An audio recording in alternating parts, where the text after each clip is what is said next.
Храповий сучкоріз, друзі, дивіться, отримали. Дуже чудова річ. Зараз я вам покажу. Це у нас іде сучкоріз храповий. Хочу його перевірити. Вже вечором там попробую вдома зробити обзор. Давайте перевіримо, якщо щось знайду, що можна не порізати. Дуже зручний. Так, в принципі, можемо. Дивіться. А ну, потримай. Це в нас бук. Це будемо різати, виходить, в нас йдуть рижаки з бука. Дивіться.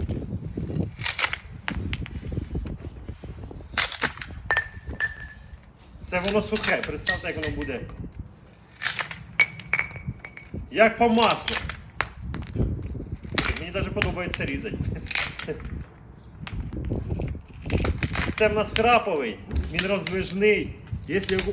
Якщо когось цікавить, ціна 850 гривень. Заходьте, замовляйте. Гарного дня.